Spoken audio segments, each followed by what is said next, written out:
discussed in executive session to authorize the city attorney and the city manager to take all actions necessary to enter into and the mayor to execute an administrative order on consent with the EPA to construct an ion exchange facility as part of the Tucson Airport Remediation Project, or TARP. So Yeah. moved. There's a motion. May I have a second? Second. There's a motion and a second. Any further discussion? Hearing none. All those in favor, please signify by saying aye. Aye. Aye. Any against? Motion carries. Item 4, what is the council's pleasure for item 4? Mr. Attorney? Your Honor, the appropriate motion would be to proceed as discussed in executive session to authorize the city attorney and the city manager to settle the tort claim number 31451 in the amount of $562,091.34 and to pursue any and all payment arrangements with the Arizona Department of Transportation for that sum. May I have a motion? So moved. There is a motion. May I have a Second. second? There's a motion and a second. Any further discussion on this item? Hearing none. All those in favor, please signify by saying aye. Aye. Aye. Any against? Motion carries. Now we're going to move on to item 5, but I'm going to do a little bit of movement with the agenda. So we're going to do item 5 and then item 7. Then we're going to take a little break and come back to item 6. Okay? So item 5, time has been set aside to provide the mayor and council with an update on delivery of the 2006 RTA program and the RTA Next Plan, with special attention to transit services funded by the RTA. Mr. Manager? Thank you, Honorable Mayor and members of the council. Joining me here at the table is Director of Transportation Mobility, Sam Credio, who will be giving a brief overview of those items as requested.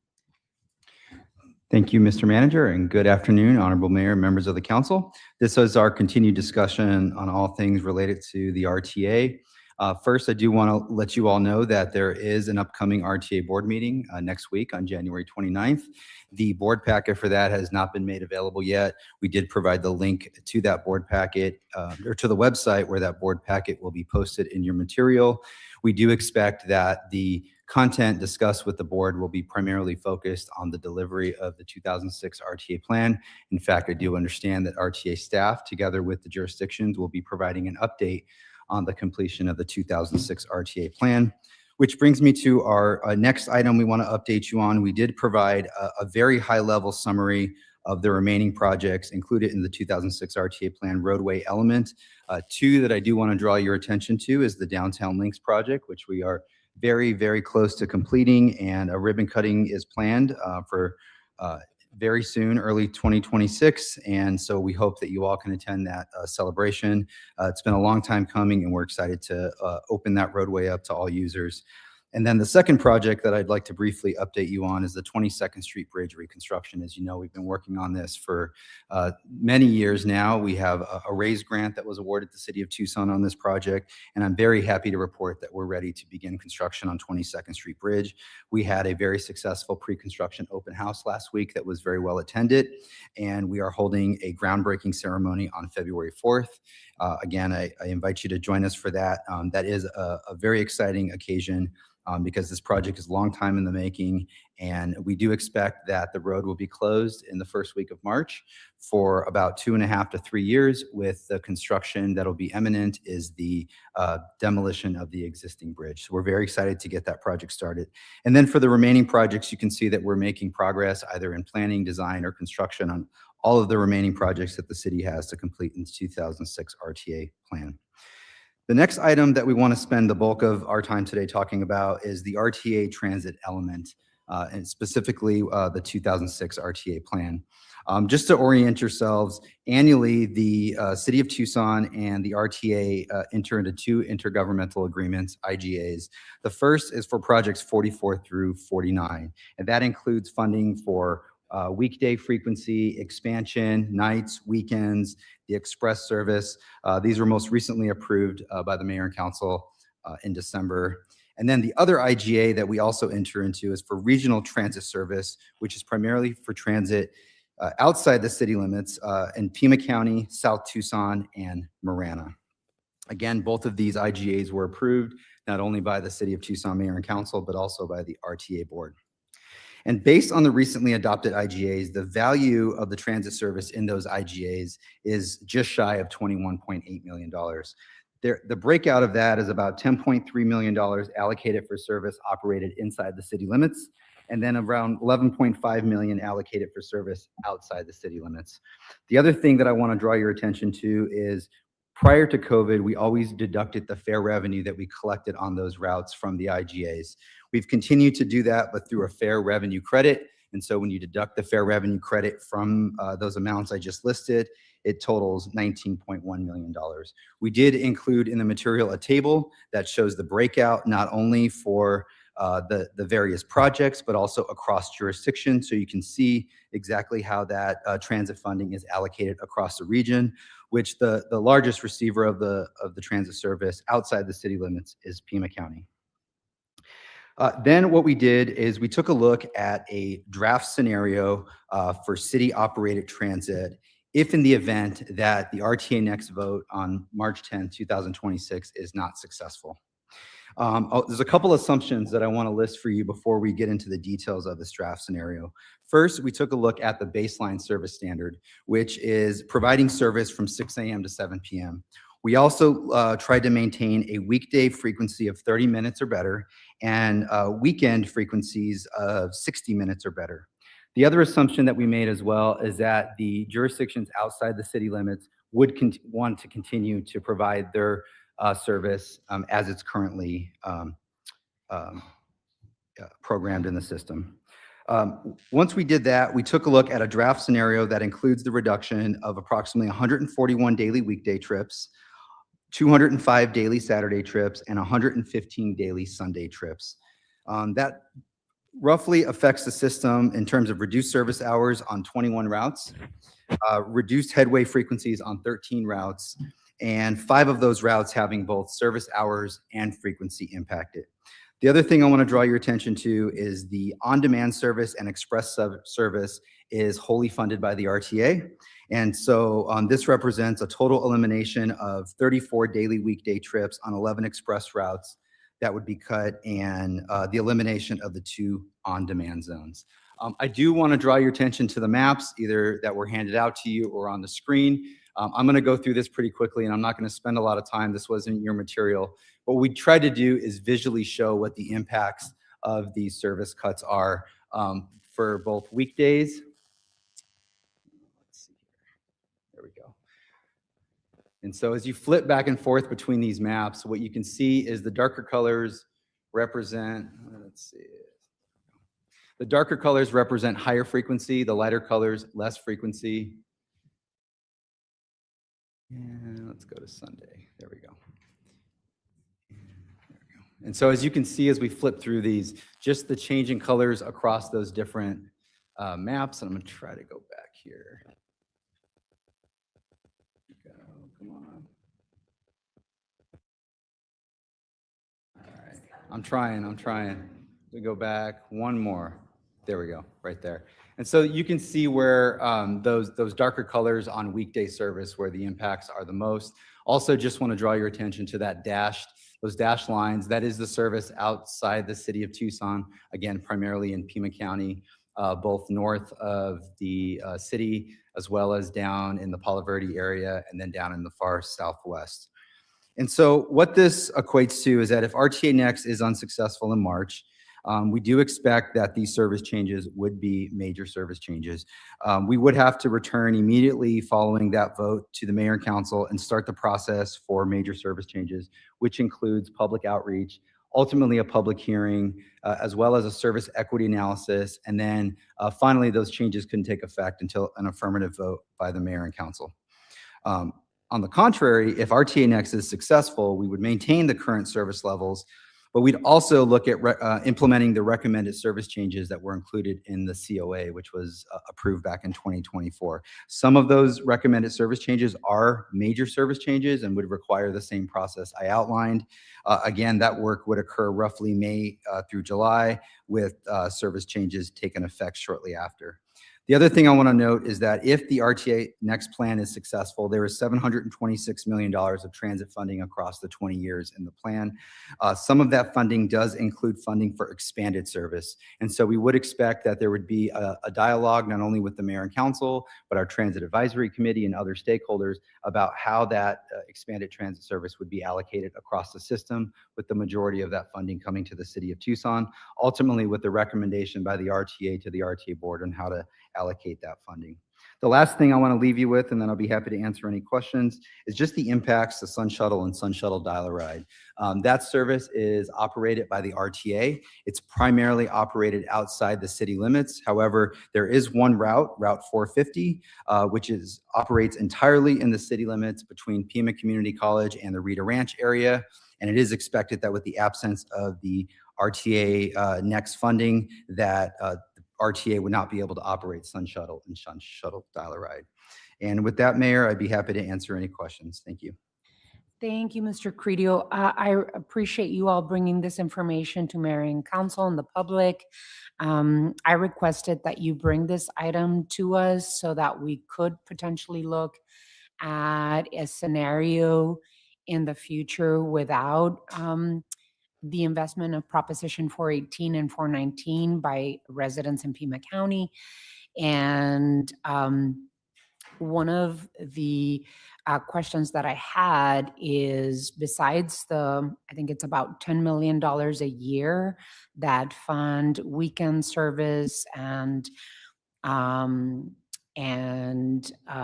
extended hours during the week and all of these other services, are there any, without future RTA, are there any transportation projects of the elements that for transportation expansion, et cetera, are those affected as well?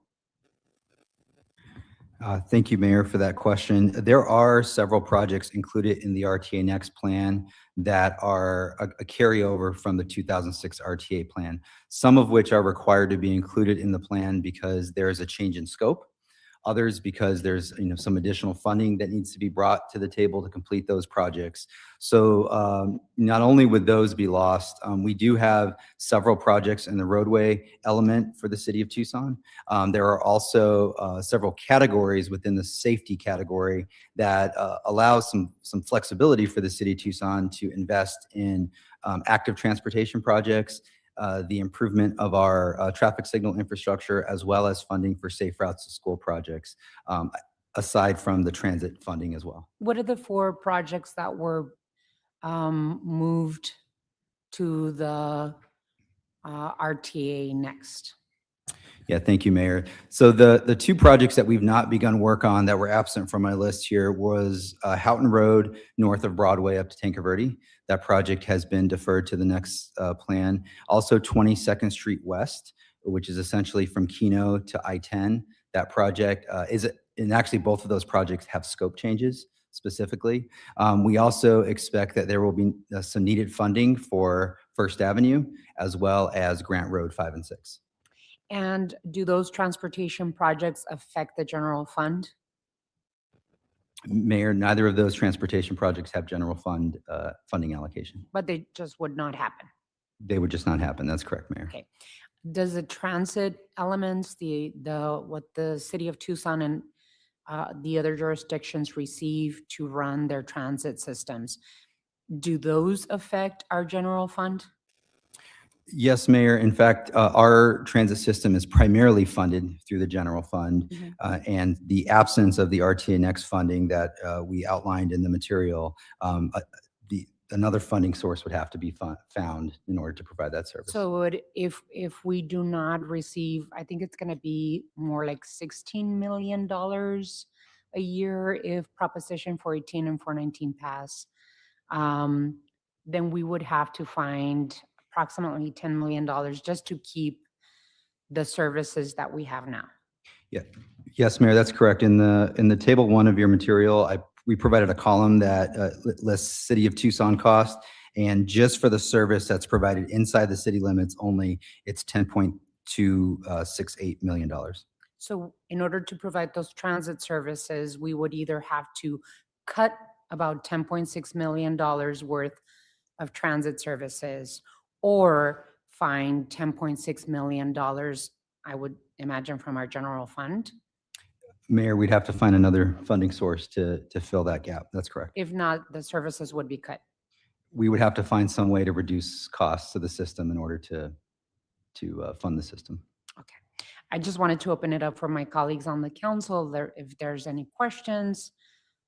Councilmember Schubert, and then Vice Mayor. Thank you so much. Thanks, Director Credio, for this information and for DTM staff for putting this memo together. Some just initial thoughts, because my understanding is that this discussion item is for members of the council to provide feedback and ask questions. So my first piece of feedback is that from my perspective, I believe that cuts to transit service should be a last resort, not the first or only scenario to consider. Our prosperity initiative compels us, Plan Tucson compels us, and our current traffic violence levels, which are unacceptably high, also compels us to continue to find creative solutions to keep operating transit as near to the same levels of service that we currently have. I wasn't on the council for some of these discussions leading up to this memo, but my takeaway in reading the memo was that the most obvious path to maintain current levels of transit service throughout the region is to pass RTA next, and if we don't, then it goes away. But I think we're living in a reality where we don't control voters, and we shouldn't be trying to influence them based upon how we're shaping the information that we're giving to them. I'm coming to this meeting fresh from an interaction that I had last night at a neighborhood association meeting. I was cornered by a group of constituents who are very engaged in local issues and expressed many concerns about the plan as it's currently proposed. And these aren't random people. These are well-informed, credible individuals, two of whom have held local elected office previously here in Tucson. And they cornered me because they are angry about the plan and feel that it takes us backwards. So I have those constituents and others that I've heard from over the last weeks on my mind as I take up space in this study session. And as you know, Sam, when we met, we had a lot of questions about the memo when we reviewed it one-on-one. So just for full transparency and following Mayor Romero's advice, we did reach out to PAG RTA Executive Director Mike Ortega and PAG attorney Lisa Ann Smith. They weren't able to make it today, but we do have a lot of specific questions. I'm interested in making sure we're not just jumping to the worst case scenario and cutting a service that is so essential to constituents, and that we're exploring all of our options. So we will be meeting on Friday to ask those questions. I just feel that by focusing exclusively on service losses and omitting discussion of backup strategies, shared responsibility, or financial flexibility, we're being asked to support RTA Next based on worst case assumptions rather than a full understanding of all of our options. Something that brings to mind for me was when I was listening back on the RTA board meeting from December 4th. I was listening to the discussion about the funding for the 22nd Street Bridge because there was a shortfall that was a part of the conversation. Executive Director Ortega indicated that he had found a solution to that funding shortfall, mentioning that we can't let that project fail, and that we should be confident in our partnerships and collaboration to find creative solutions. And it's just hard to not think that we should be doing the same for public transit. If we truly believe that it's a component of the prosperity initiative, which is literally to break generational poverty, I think we need to treat transit as the essential service that it is. Did you have any questions about alternative? So we're going to ask those questions on Friday, and I just want to put to my colleagues that I don't want to jump to the worst case scenario and just say it's a black or white situation. So just wanting to open up that conversation. I don't know where it's going to land, but I think we need to be honest and we need to be creative and not just say, all right, transit's on the chopping block, that's it. Right. Well, Well, as you well know, I have been a supporter of free transit for the last 5 years. I've also sat on the PAG RTA board for the last 6 years. That sometimes It would be better to pull my hair out than sit in those meetings. And, we've had these conversations. And sometimes it felt very lonely, Councilmember Schubert. I saw you There are in a lot there. of, Yeah. there were a lot of organizations that could have shown up and could have spoke out that didn't. And so I think that as mayor of the city of Tucson, being one voice in that table, I had to fight to make sure that we had the best possible RTA plan to take us into the future. And I agree with you that you can't tell voters, we don't know how voters are going to respond, right? We had the best intentions as mayor and council with Proposition 414 to provide, incredible investments in the safety of our city. And voters said no. And so we don't know what's going to happen in March of this year with Proposition 418 and 419. But as mayor and council, we have a responsibility to talk about the potential consequences of not seeing an initiative that, frankly, all of us at this table worked really hard to get to where it's at. Is it perfect? Absolutely not. Could we have more investment? Even though we get to 55% of the investment of the dollars that are coming in for the next 20 years, of course, we could have it all. But I think that it is important that my colleagues here on the council really know what the scenario is, but also, is there bridge funding? Because I think that knowing what happens if RTA next or Prop 418, 419 does not pass, what happens immediately after that, right? And Mr. Tamur, Mr. Credio, would you know, I know we've had these conversations before at the table at the RTA board, but can any leftover money be used for transit services if March 10th does not happen? Can any leftover money that's still coming in be used to pay for transit services, according to what we've heard at the RTA board? Thank you, Mayor, for that question. It is our understanding that the commitment to fund transit was for 20 years and also to deliver all the projects in the RTA plan. And so it's my understanding that any available fund balance beyond July 1st needs to be used to deliver the projects that have not been delivered, because the commitment to fulfill transit or fund transit service for 20 years has been fulfilled. Now, with that being said, I would suggest, Mayor, that question ultimately be asked of the RTA Executive Director, and they provide a formal response to that question. Because I think that you're recalling the same thing I am, that we were told by the RTA attorney that the physical projects, like the transportation projects that are in construction right now, have to be finished versus supplanting any of those leftover funds for transit. But I think it would be good to have the RTA attorney possibly write us, the mayor and council, to let us know if those funds could be used as bridge funds. I know that there are some people out in our community that talk about an alternative.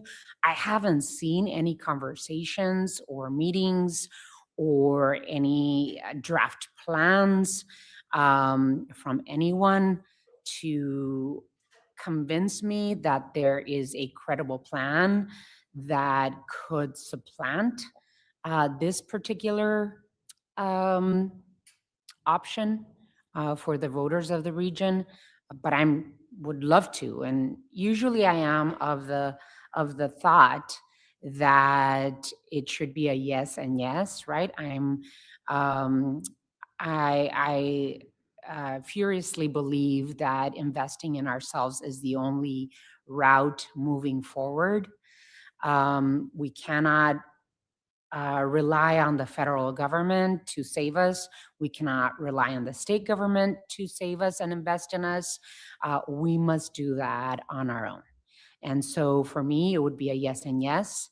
That was my philosophy with, the Proposition 414, that there were some RTA believers that felt as though if we approve 414, 418, and 419 would not pass. I think otherwise, but I'm generally a very positive person. So any other questions, comments, Vice Mayor?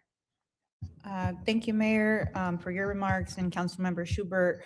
I feel, also feel that service hours and frequency cuts are the opposite direction, that we need to build a solid regional transit system. And I also feel like as legislators, as people who are in charge of helping balance a budget, we need to have a sobering picture of what we would be facing if the source of funding is no longer there, mostly because our transit system does depend so much on our general fund, on RTA and federal funding, which are not significant. So I think it's just helpful for us to have this information as we wait to see the will of the voters in March, and then have, a follow-up conversation of what this is gonna look like. Because regardless of the RTA, we have ongoing discussions about what do we need for a long-term sustainable funding for our public transit system that needs to happen regardless of RTA. But my question right now, Sam, is for the road projects that are still to be finished by this existing RTA, what are the estimated outstanding costs for completing those city projects? Mayor, Vice Mayor Santa Cruz, I don't have those right off the top of my head. We'll provide those to you following the meeting. We can get you that information. Councilwoman Lee? Thank you, Mayor. And I just want to also thank you, Mayor, because I remember when Councilmember Ulick was sitting in the Ward 3 seat. I remember conversations we were having at the table about giving ourselves a timeline to decide what we were going to do. And then when she was in the Ward 6 seat. And so we have been at this for a very long time. And Mayor, you have done a really great job to be our collective voice over the past 6 years at that very difficult table that you occupied. So I want to thank you for that. And I agree, it's not perfect. If you go talk to Ward 4 voters, they would love to see more road projects out in Ward 4 because there are very different needs in different parts of town. And I think that this plan has tried to address as many of the needs and given everybody in different pockets of Pima County some value. And I think that that's really important. I also appreciate Mayor and Sam and City Manager bringing this particular conversation to the table because I love a good contingency plan. And we really do have to have a plan in place in the event that things do not turn out positively for the RTA next vote. We have, been talking about how we creatively continue to keep fare-free transit, and we've only gotten so far down that road. So I agree with the Vice Mayor. We really have to have a long-term conversation about how we're going to fund the transit system in regardless, as you said, Vice Mayor, regardless of what happens with this, because we know the general fund just cannot absorb more and more and more of the need that exists in our community. So again, thank you for the conversation. I really appreciate it and look forward to seeing where the vote goes next month. Yeah. Councilmember Barajas and then Councilmember Cunningham. Well, thank you, Sam, and the whole staff at DTM for this, and thank you, Mayor.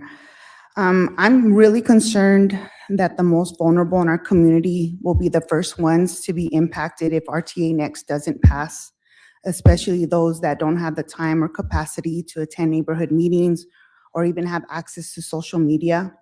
So the less frequent buses, reduced evening and weekend service, and loss of paratransit services could be devastating to people who rely on transit to get to their jobs or to get around independently because they are unable to drive or do not have their own cars. As we heard, as mayor and council, they've discussed at meetings prior to my election to this council. And I knew going into this role that we were still going to have limited options on how we can fund our transit system. So using funding to support transit operations as well as capital needs in RTA 1 was a smart investment. When it comes to transit, to me, it is critical that we provide safe, frequent, and reliable and affordable service. So we have already been working to address transit safety, and the discussion around free fares has been ongoing. So I'm just not sure how we'll continue to offer fare-free transit if RTA Next doesn't pass. The Sunlink streetcar was made possible with significant investment in RTA 1. Now we have the opportunity to expand high-capacity transit here in Tucson, in part with funding from RTA Next. So this one is near and dear to me as I spent many years leading community engagement efforts through our community ambassadors during the Tucson Norte Sur and Tucson Rapid Transit projects. I want to see those efforts succeed, and I want us to be able to build upon that dream of bringing high-capacity transit to the southern segment of that corridor. And I know that dream is many years from happening, but making it a reality requires investment starting now. So in addition to the transit part of the equation, both RTA 1 and RTA Next include funding for roadway projects that I'm looking forward to, as well as funding to create more complete streets and features to support bicycle and pedestrian safety.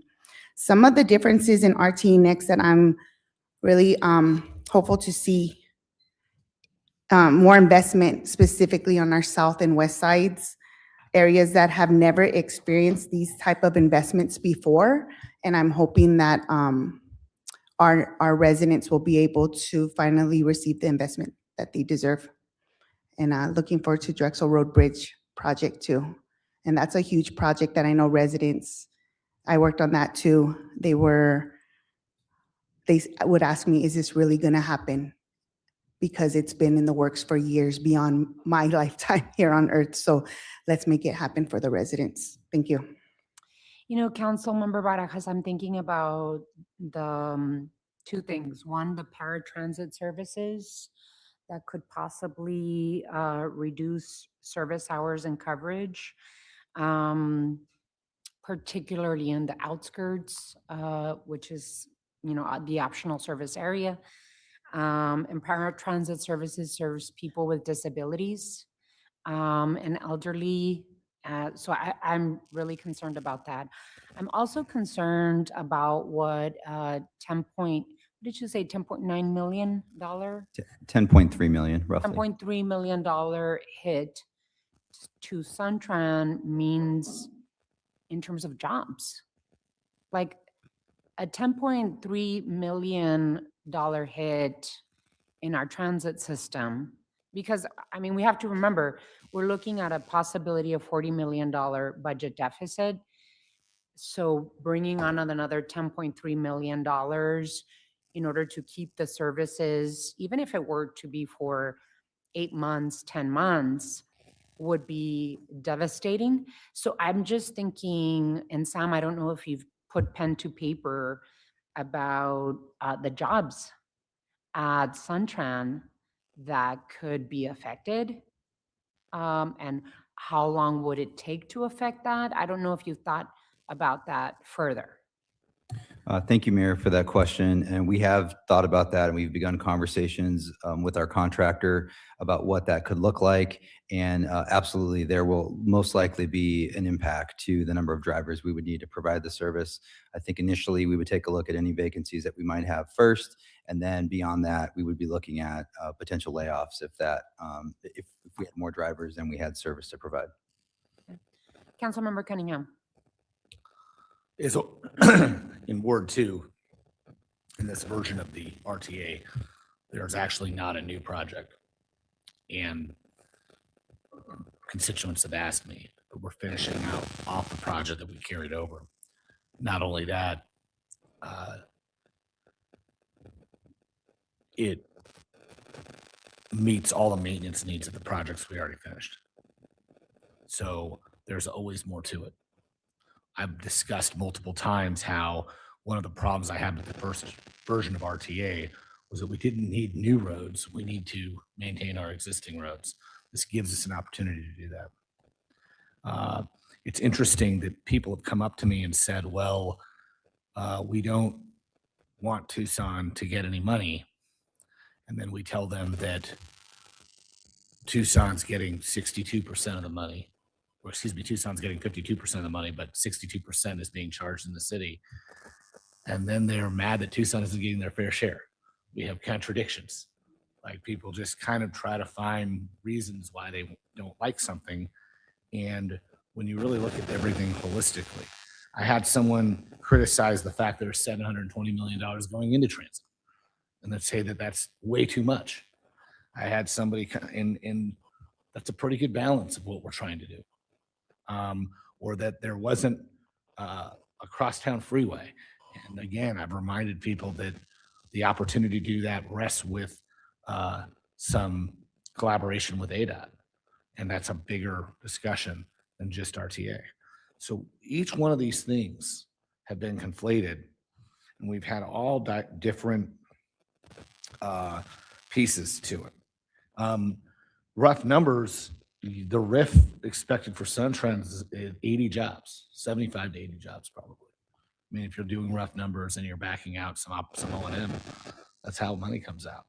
So when we really think about how hard it is to get all the players in multiple municipalities, a tribe, and unincorporated Pima County to agree on something with multiple meetings and multiple give and take and multiple compromise, it's a pretty amazing task. The other piece is that this isn't introducing anything new. And if you look around the state, even if the RTA passes, Tucson will be on the lower end of sales tax, especially when you factor in the fact that we don't tax food. So I think about all of these things, and I have no incentive to want this.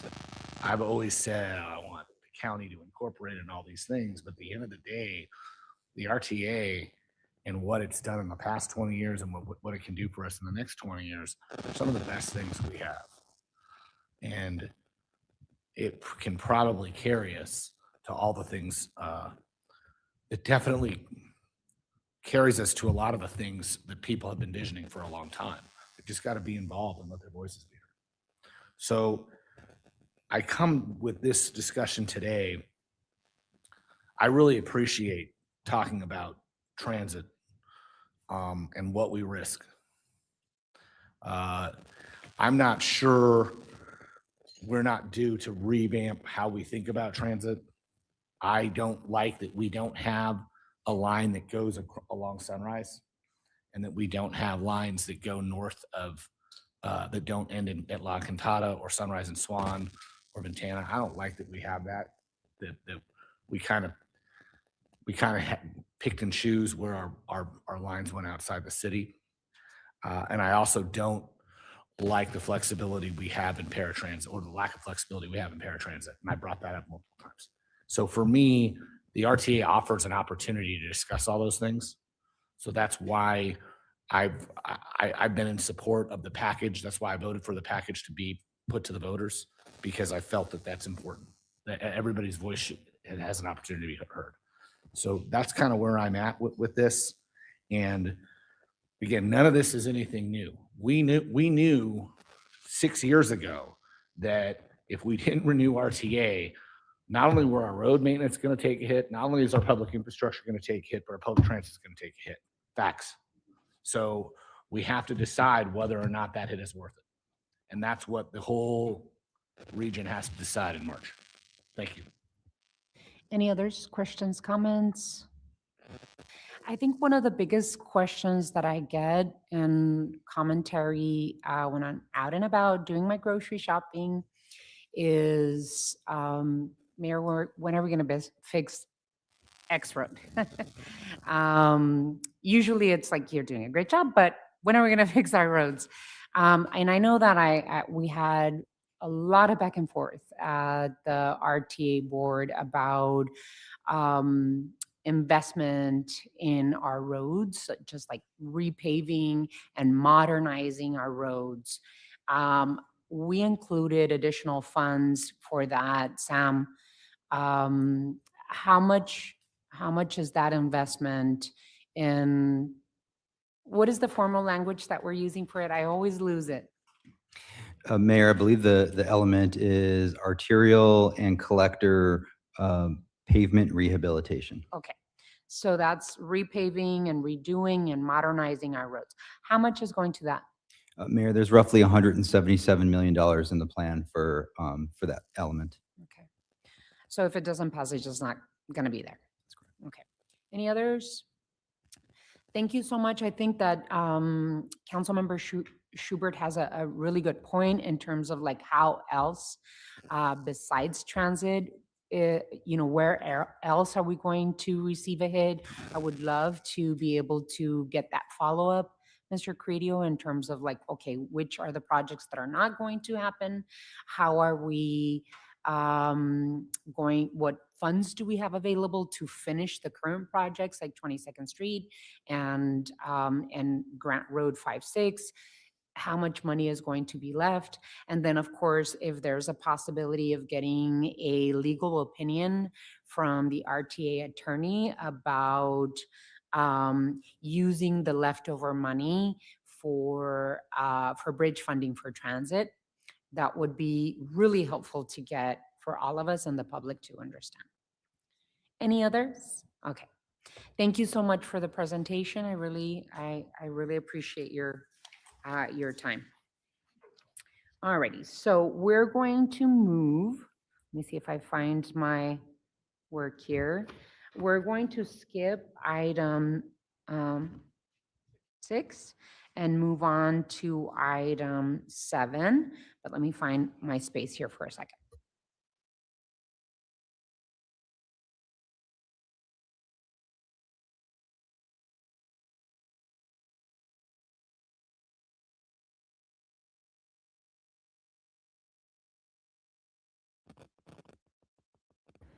All righty.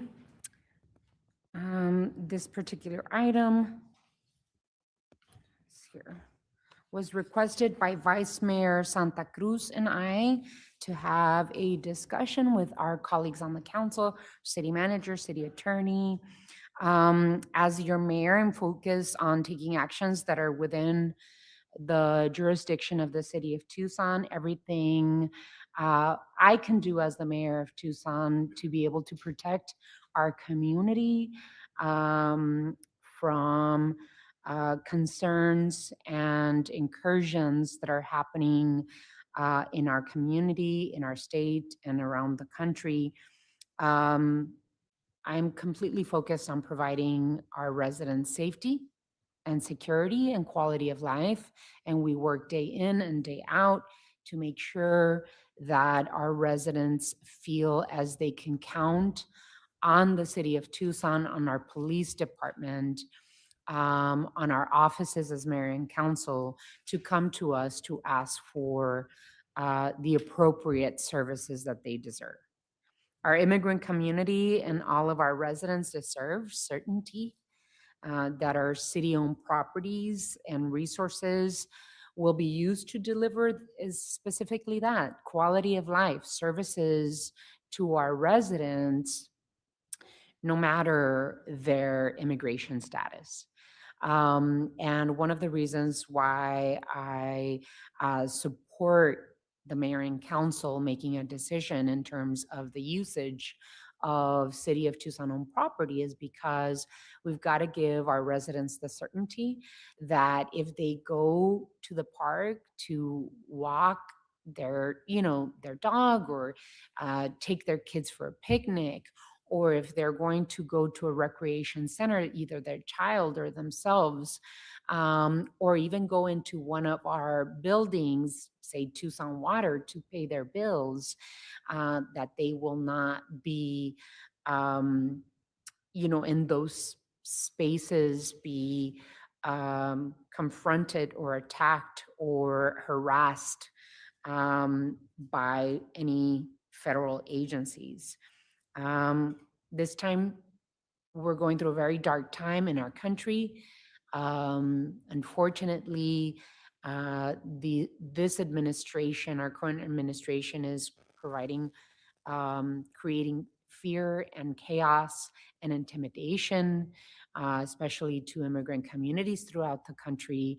And as a mayor, I feel we have to provide this certainty to our residents. And it's important to make sure that we take a stand, that we are clear about what we can do in terms of providing that safety and quality of life and assurances and certainty that our resources will not be used to create fear and attack our immigrant community in our city. So just wanted to open up with that and hand it over to the vice mayor that signed this request with me. Thank you, Mayor. I know that you were part of a team to direct staff to put communication out on our city official website about knowing your rights and knowing your risk and how to stay safe during this moment. We held time with some press last week to discuss what the city was doing. We are getting a lot of constituents who are reaching out to our offices when afraid from what they're seeing, whether it's on social media or through group text.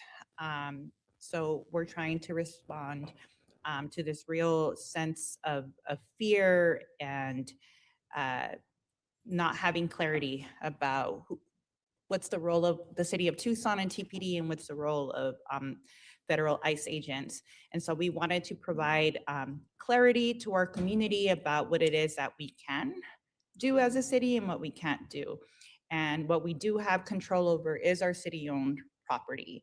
And so the memo was requesting that we not allow these federal agencies and other non-city uses to use city-owned property for staging or processing of immigration enforcement actions. So that includes parking lots, garages, vacant lots, parks, public facilities. We want to continue to assure our community that we want them to report crimes and we want them to use city services and everything that is within our power to show that we're wanting to be a good governing body that's gonna protect all of our community members regardless of their immigration status. I think it's important in this moment. So I'm not sure if city attorney was gonna speak or if I should make a motion and then go from there. Vice Mayor, I think that you should make your motion, and then I don't know if you have a second, but after that, we can have further discussion. Okay. So with that, my motion is that I move to direct the city manager and city attorney to return to mayor and council with the proposed ordinance and any necessary administrative guidance that would prohibit the use of city-owned or city-controlled property for staging, processing, debriefing, or other civil immigration enforcement operation by Immigration and Custom Enforcement, Homeland Security investigations, U.S. Customs and Border Protections, or any other non-city use without explicit permission except as required by law. The proposed ordinance and guidance shall also establish consistent citywide protocols governing requests by federal immigration enforcement agencies for access to city property or resources, including clear procedures for city employees, designation of a centralized point of contact, training for relevant departments, and reporting back to the mayor and council on implementation and any anticipated fiscal or operational impacts, with staff returning within 30 days for consideration. That's a motion. Do I have a Second. second? All right, there's a motion and a second. Any further discussion? Any other colleagues? Councilwoman Lee, and then Councilmember Cunningham. Thank you, Mayor. I just want to thank you and the Vice Mayor for bringing this item forward. My brain is always looking at what we can and can't control, and the list of things that we can control is much smaller than I would like it to be in this moment in time. So I think it's essential that everything that we do have the ability to influence, we do to protect our community and signal to our community that everyone at this table is going to do everything within our power to keep them safe. Just a quick note, Vice Mayor, I love the motion. I also just want to encourage you all. I heard the county attorney talk about some of the protocol that they're putting in place for county employees in buildings. And if we could compare notes and see what they're doing, there may be some opportunities to leverage similar protocol. Thank you. Councilmember Cunningham?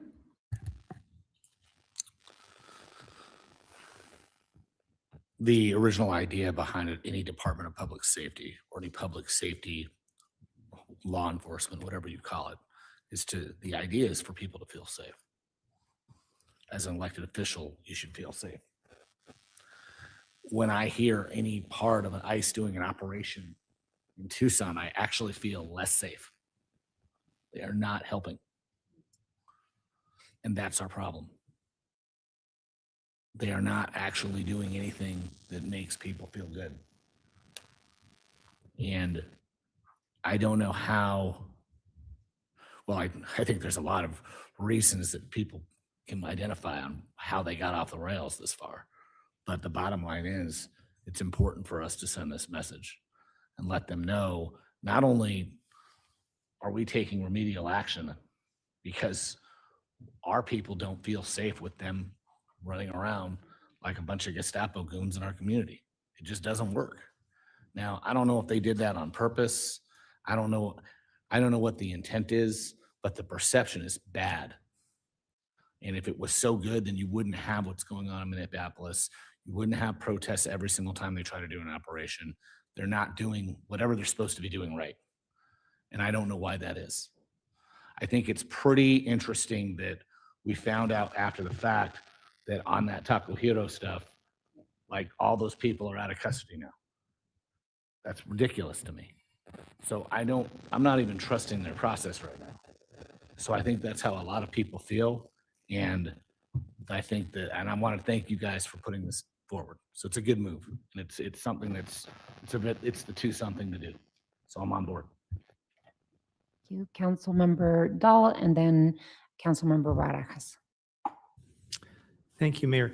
Thank you, Vice Mayor, for bringing this forward. And my colleague, Councilwoman Nikki Lee, for what can we do? I think we can also speak out, and I'm going to use this forum to call it what it is. It is fascism in America. Our founding fathers did not envision the president having his own palace troops to be deployed wherever he wants. Greenland, Venezuela, Minneapolis, Portland, hopefully not Tucson. This has to be stopped. To have law enforcement, you can only vaguely call them law enforcement, when they wear masks, where they don't identify who they are, where they get $50,000 sign-on bonuses, where they're stealing from, they're recruiting from real law enforcement outfits. They're not making us safer. A small portion of the money that's going to this federal police force, and it's just amazing that we have a federal police force. If it was distributed to counties, to states, to cities, to bolster our law enforcement who are well-trained, who we know they go through academies, we know that they follow the law, we know that there's consequences when they shoot people, we know that they don't kidnap people, that they follow due process, that we know where people who have been arrested are going, and that transparency is an essential part of law enforcement.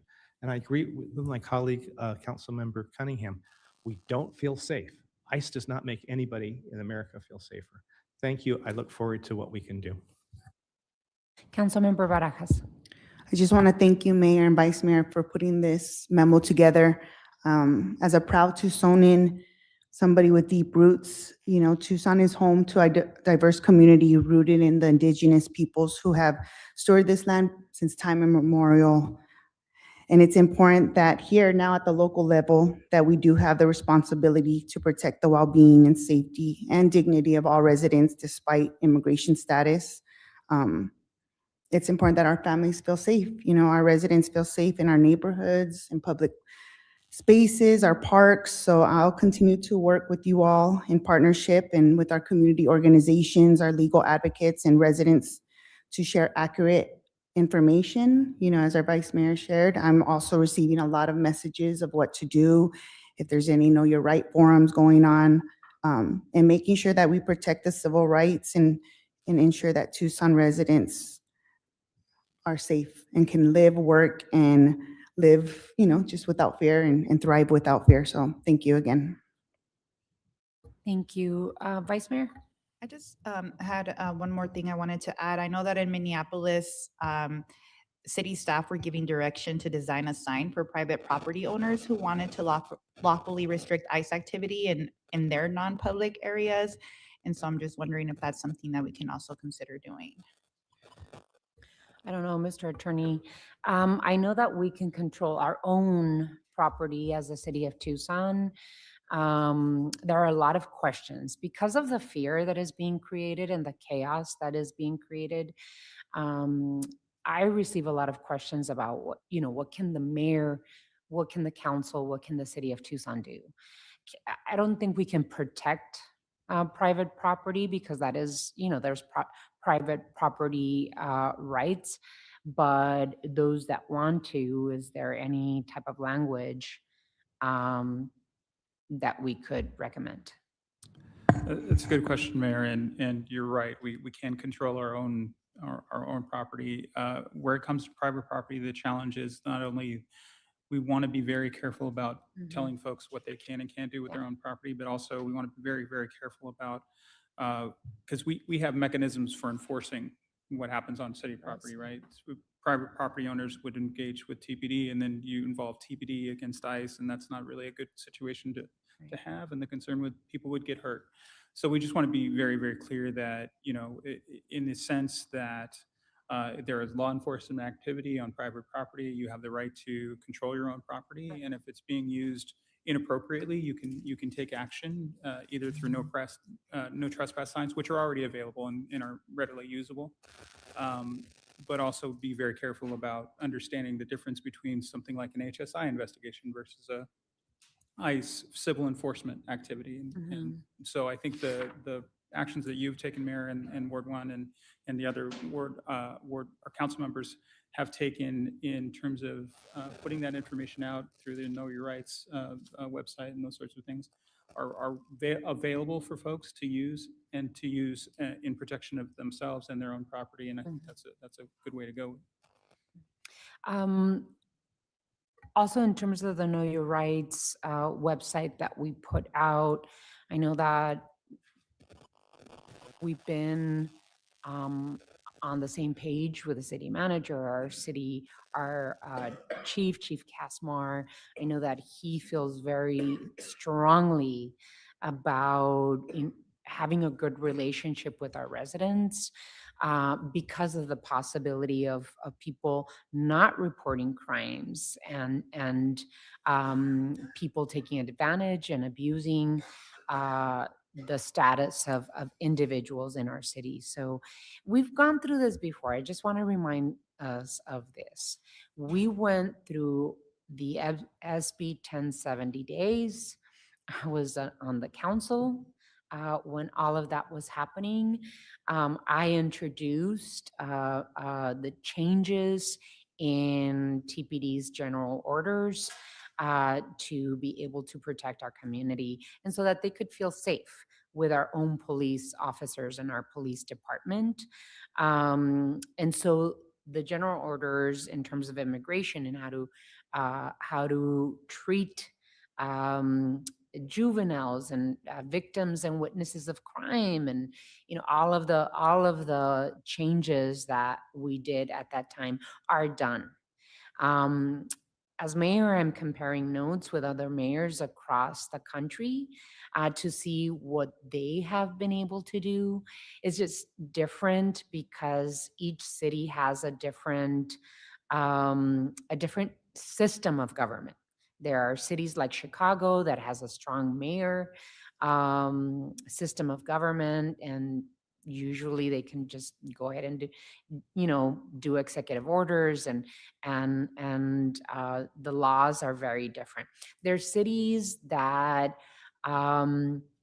also are blue cities in blue states that have the support of their governor and their state legislature, and they could do many other things. So every city is in a very different place in terms of what we can do because of the government system that we have, and then of course where they, if they're part of a red or a blue state. So I will continue to make sure to work with other elected officials in the state to work with organizations that want to work with me and want to work with us to help protect our community. I'm open and willing to work with anyone to help make sure that we are protecting our residents as much as we possibly can. So with that, I don't know if there's any other questions or comments, Councilmember Schubert? Just want to quickly also express my thanks to Mayor and Vice Mayor for putting this memo forward and for my council colleagues' comments. I feel really proud to be a part of a group of people that, we're not going to fall in line and we're not going to be intimidated into complying because we're afraid of being targeted. This is about looking at all of our available options, what's legally available, because that's what the constituents are asking us to do. I'm like the rest of you. We've been getting phone calls. We've been having folks stop in asking, what is the city doing? We know you're on our side, but literally what actions can you take? So I was very excited to get to share this memo with my constituents in Ward 6, and I'm excited to see where this conversation goes. Thank you so much. Thank you so much. Thank you, Vice Mayor, for helping lead with this. We're missing Councilmember Cunningham, but the motion is alive and on the floor. There's a motion and a second. I don't know if there's any further discussion. Hearing none. All those in favor of the motion, please signify by saying aye. Aye. Aye. And let the record show that Councilmember Cunningham did walk in just in time to vote on this. Yes, I saw that. Thank you so much. We're going to take a little bit of a 5-minute break and then come back with the item 7, which is a Tucson Resilient Together update. Thank you. I'm sorry.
We're going to return with item 6 on the agenda.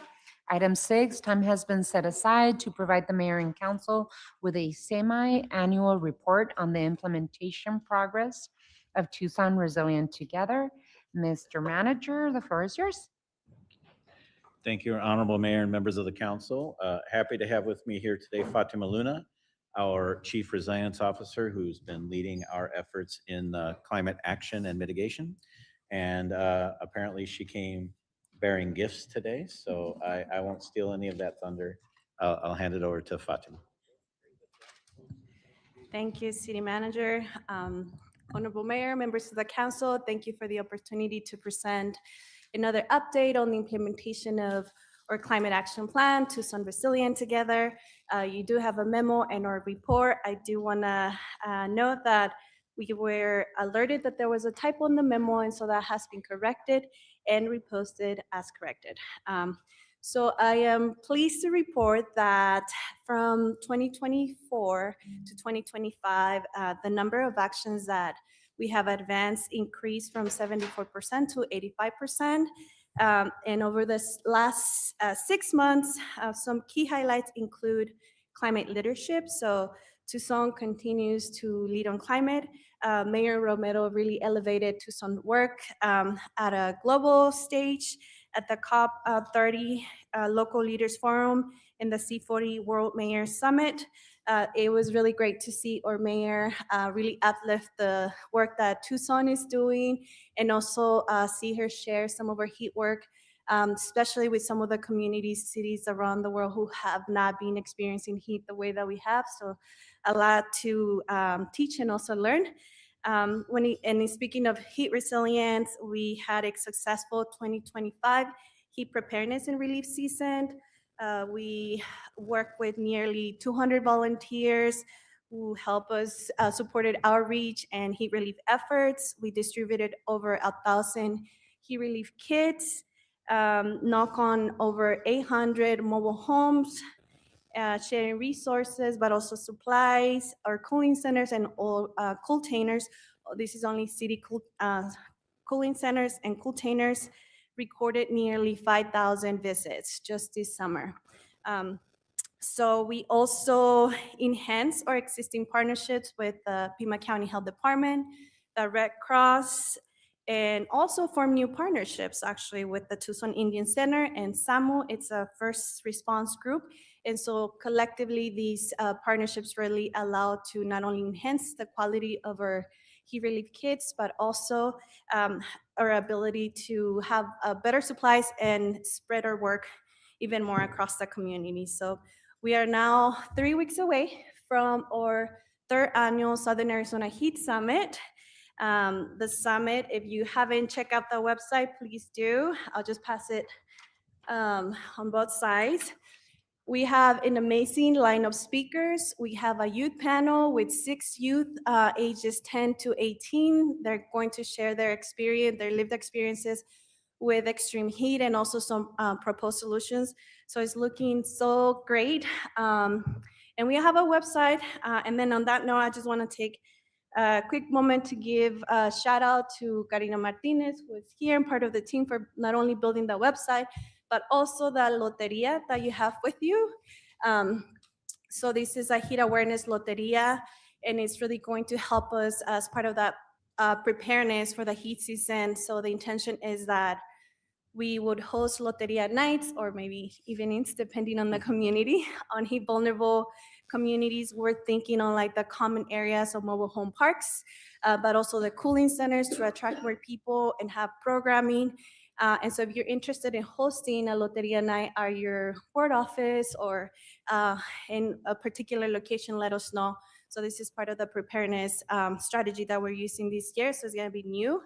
And so thanks to like the sponsors and also a grant that we received, we are going to be able to provide breakfast, lunch, also gift cards for youth participation at the Heat Summit. And so I just wanted to share that much. And in addition, like we have been working really hard to build relationships with foundations so that they support heat work. And I'll share a little bit more about that in just a second. So when it comes to nature-based climate solutions or urban forestry team, Nicole, who just left, and Vianney continue implementing the Grow Tucson grant, focusing on workforce development and training. We continue to partner with Tucson Clean and Beautiful to plant trees on the ground, but we also co-founded a position at the Tree Center, so we're now gonna be able to increase our tree production capacity to 7,000 trees, hopefully putting a lot more trees on the ground across our Tucson community. We have been very intentional about enhancing and also expanding partnerships. I represent the City of Tucson and the Arizona Communities Foundation Environmental Accelerator Program, which is trying to pool resources from different foundations and philanthropists to fund environmental work in Tucson. And so thanks to this participation, we were able to secure $50,000 for tree planting, youth tree planting, and programming at Tucson Clean and Beautiful. This is also thanks to like the advocacy work that our mayor has been doing for bringing funds for tree planting, as well as another $30,000. And I'm very excited about this because this is going to support youth participation at the Heat Summit, but also implementation of youth-led projects around building heat. And so that's why I'm so excited to listen to the solutions that they would be providing at the summit, because there's implementation funds available. So we also partner with the city's Small Business Center and Local First to implement the Green Business Bootcamp, so helping businesses improve water and energy efficiency. And so, yeah, I'm happy to answer any questions that you might have. First and foremost, thank you and congratulations to all of the work that your small but mighty team have been working on, Fatima. I'm really excited that we moved from 76% of our Tucson Resilient Together actions that are underway or completed last year to 85% that are underway or completed this year, which tells me that we're moving fast and furiously, which is something that we absolutely must continue to do, even in the face of this federal administration stripping away grants that we won were fair and square. that we have proven, and you and your team have proven to us that you really have adapted, that you're partnering with foundations and nonprofit groups and local businesses and academic institutions to make sure that we continue moving the needle on our climate work. And I'm especially happy that our Tucson Million Trees initiative, we're up to, I heard the latest 175,000 trees planted in and around the city of Tucson. And so I'm happy, very, very happy, especially because we are focusing so much on youth development and training and work, just preparing the future arborists and scientists in our community. Just last weekend, last Saturday, I joined the Tucson Clean and Beautiful and the youth-led team.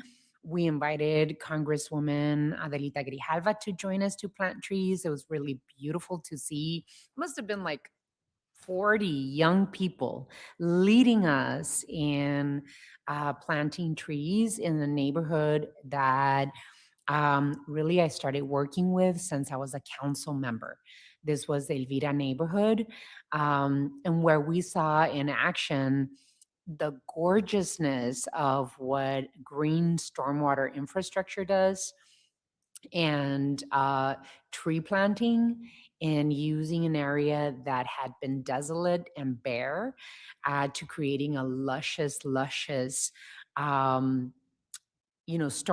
capture park with hundreds of trees that help the community deviate stormwater. These neighborhoods in Elvira, you recall, Vice Mayor Santa Cruz, would get flooded up to their doors every single time it rained. And with our work with Tucson Clean and Beautiful, Pima County, I think we even got a federal grant. And then, of course, ADOT and expanding their water culverts underneath I-19, we got an incredible result. And that we continue planting trees in areas of our city, throughout the city, that see more heat because of less trees in their neighborhoods is just amazing. So congratulations. All these things get me very excited. But I really highly invite all of you to attend the HEAT Summit. There's incredible conversations happening there, important conversation that we have to continue having. And then I'm going to sit with the young people in their panel to listen to their ideas of what we have to continue doing, but also to answer questions of what the city of Tucson can do to continue moving the needle on climate resiliency. So congratulations. Very excited of the work that you're doing in the face of federal partnerships and funding going away. You're bringing it all in. Fatima also attended the COP30 and C40 Mayor Summit in Brazil with me. And we're taking notes about what other cities in the world are doing for climate resiliency, comparing notes with Sydney, Australia, and what they do in terms of heat, and them wanting to learn from the city of Tucson what we're doing. And so we really are leading worldwide, not just in this country. So congratulations, Fatima. Any questions or comments? Councilmember Barajas. Well, thank you, Ms. Fatima Luna. I just want to give you kudos, you and your team, picking back on our mayor. I've spoke to different colleagues around and outside of Arizona, and a lot of folks have wonderful things to say about, the work that you're doing, because you are putting us on a national map. And I just want to encourage my colleagues here to attend that HEAT Summit. I went last year. Not back then, not as a council member, but it was really a lot of those maps that is inspiring me to do the work that I'm doing here in Ward 5, because Ward 5 was identified as, some of the hottest neighborhoods in town and in the city. And I'm hoping through the work that we're going to continue to do together that we're not going to have that maroon color in the map, and that we're gonna, because of the investment. And also to give kudos to the youth that are planting trees. A couple months ago, I was at El Pueblo with, the team and with Tucson Clean and Beautiful alongside Sunnyside Foundation and University of Arizona Partners. And it was those youth teaching me how to plant some of the trees and showing me tools, and they were excited and energized. And I'm looking forward to seeing their growth and their path, and hoping that they're gonna get some leadership positions, when they're done at Sunnyside, because they were Sunnyside students. So just thank you for all the investment and all the seeds you're planting literally, and also in the minds. So thank you. Any other questions about the work that we're doing? So Councilmember Dahl, Fatima did come with props. I just want to say. Such excellent props. I can't Exactly. wait to play this. Yes, yes, Thank yes. Thank you, really appreciate it. Mr. Manager, I don't know if you wanted to add anything else? Thank you, Mayor. I would just part with my thanks to Fatima and her team. We went down the path. In a prior role, I was involved in working with Fatima to bring Tucson Resilient together to your office for approval. And just very grateful for the fact that as you directed, it is not a plan that was just put on the shelf. It was a plan to implement. And the fact that we've got so much success, a lot of that falls to Fatima and her team. So thank you, Fatima. Yeah, thank you so much. We can continue talking about all the great successes from your team, but thank you, Fatima.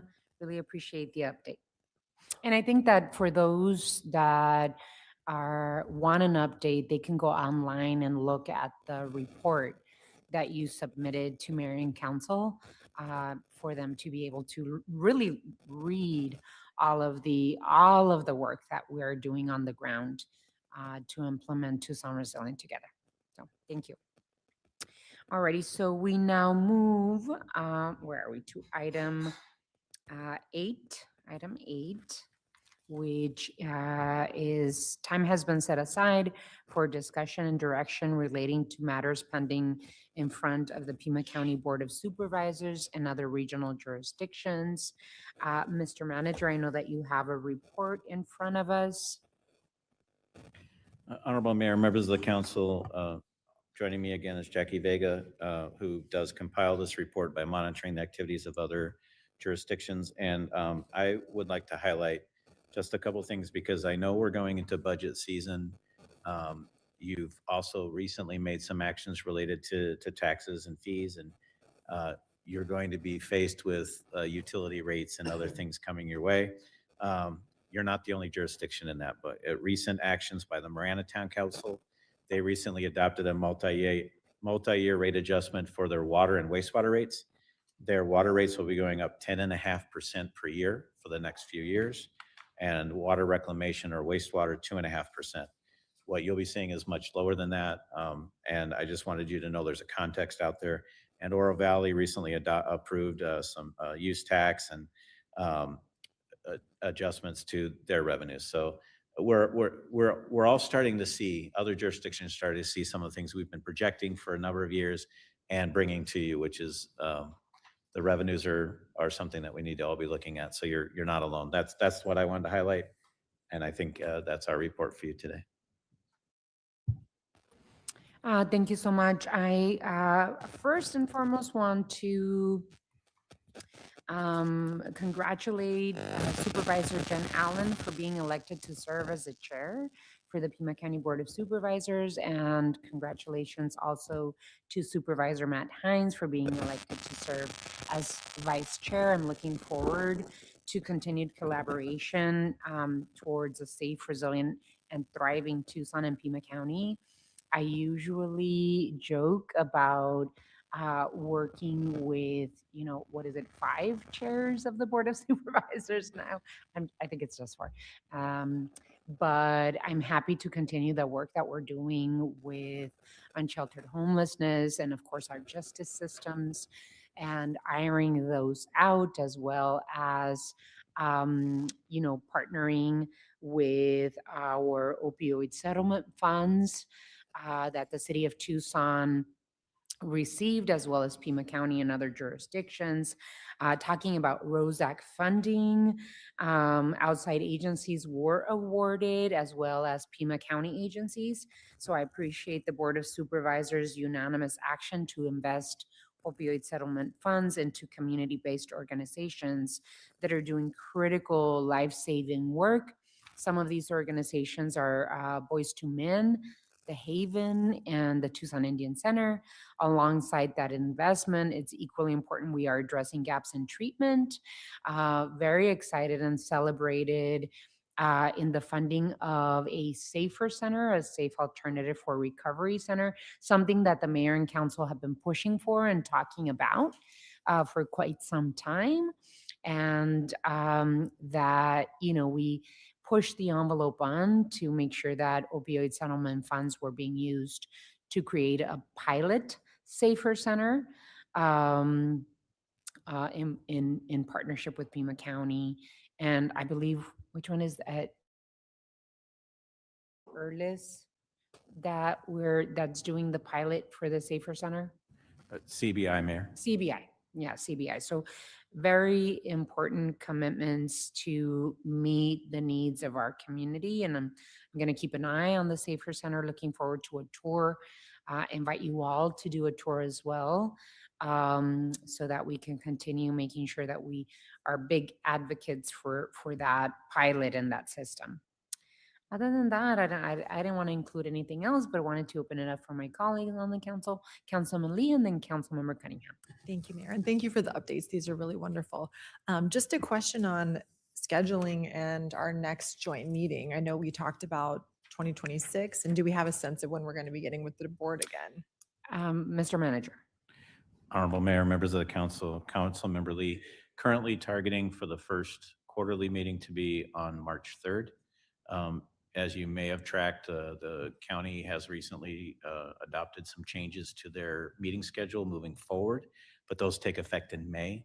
So I think we're still going to wrestle with what the rest of the year looks like, but March 3rd would be the tentative date for the next joint meeting. We're staying on track. Any others? Councilmember Cunningham.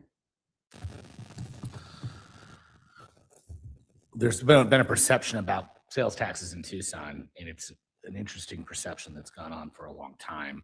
It's a lot of apples and oranges because Tucson doesn't charge for food, or 70 of the 91 towns do.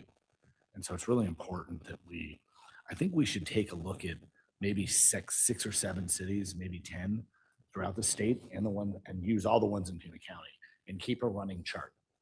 Because right now, our city portion of our sales tax is 2.6%. And more importantly, the city and county portion of our sales tax is 3.1%.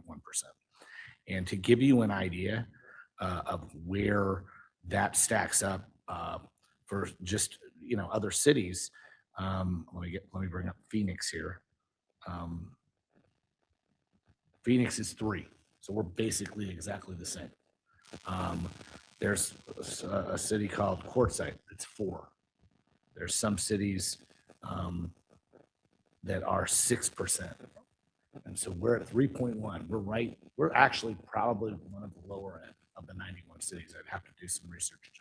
But I'd love to have a group of 10 or 11 cities so people know how we stack up.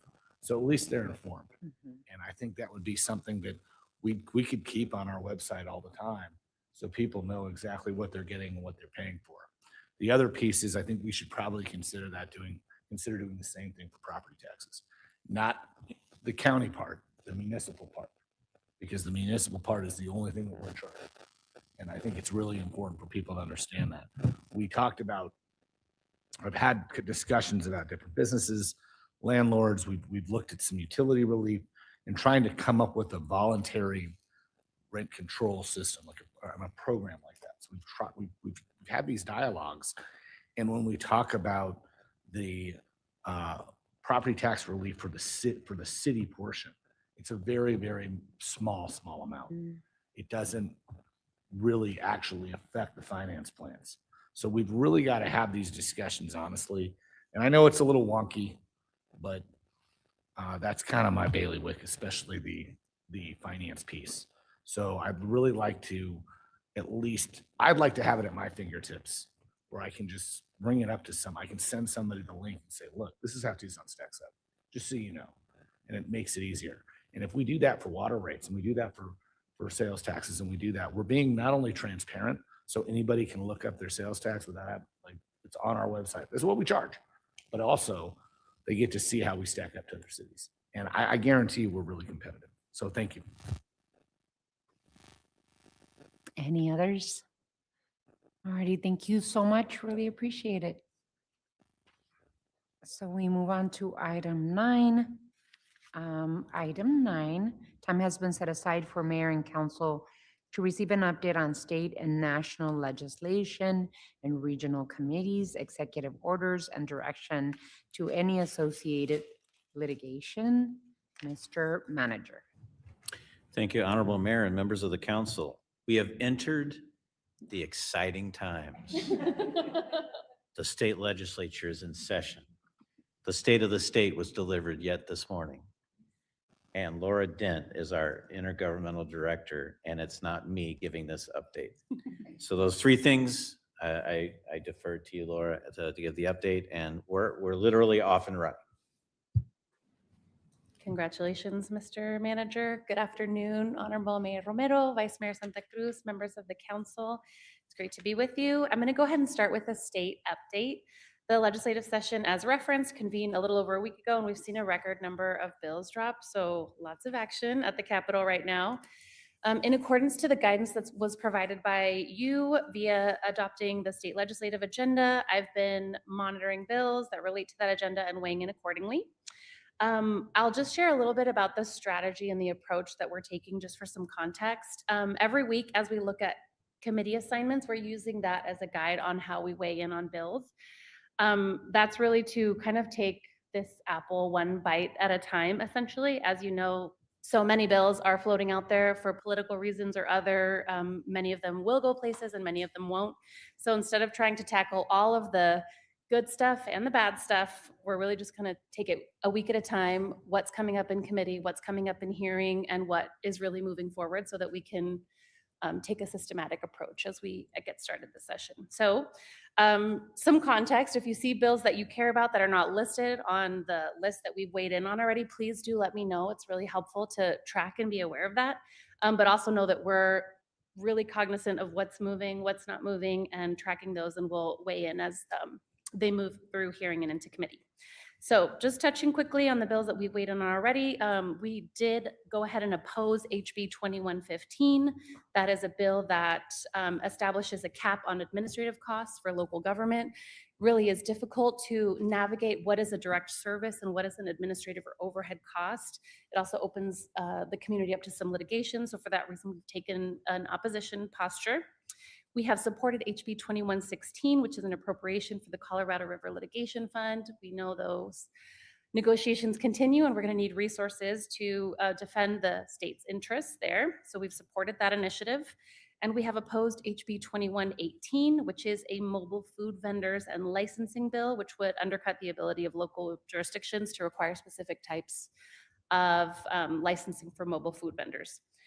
So I just want to acknowledge staff really for their support and getting feedback. It's really helpful to engage subject matter experts in a timely way. And I've been firing off emails and calls to senior staff, department directors, and the city manager's office. So I just want to acknowledge everyone for their quick response to help us understand all of the implications for these initiatives on the city of Tucson.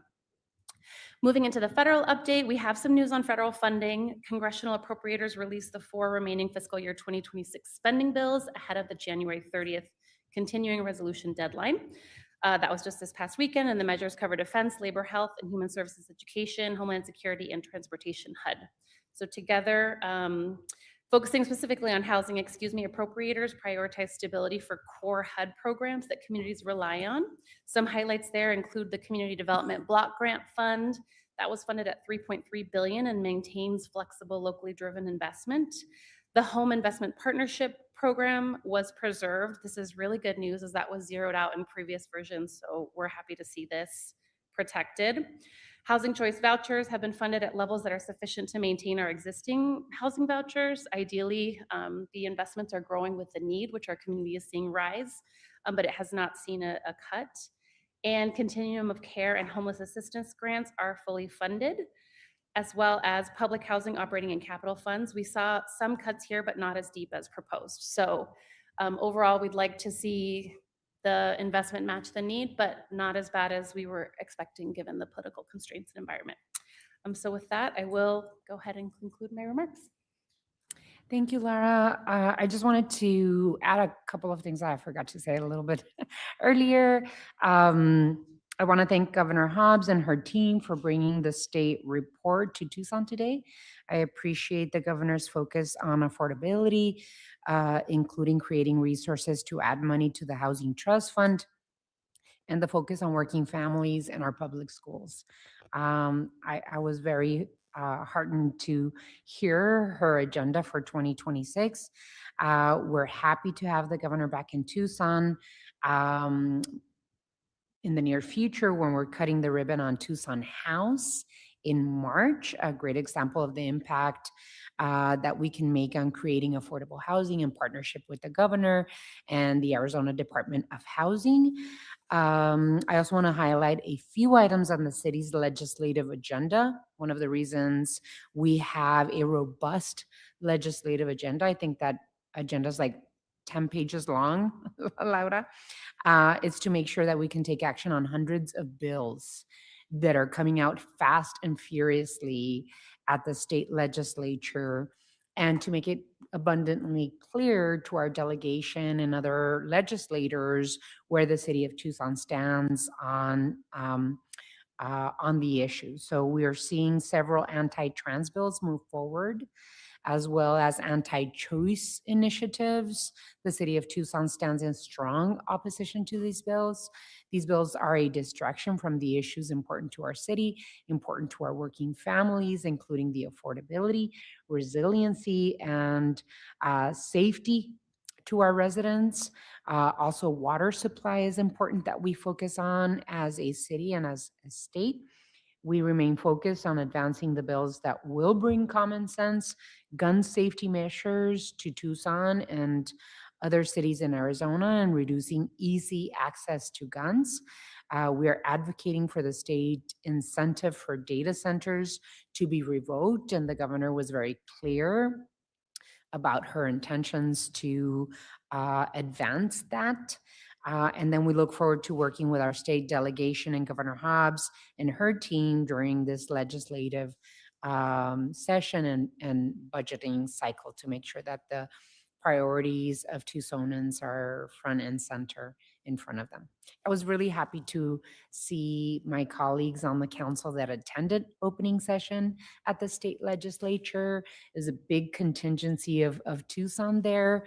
It's always good to remind them that we are here and we exist and we have needs as the second largest city in Arizona. So appreciate you all that went out.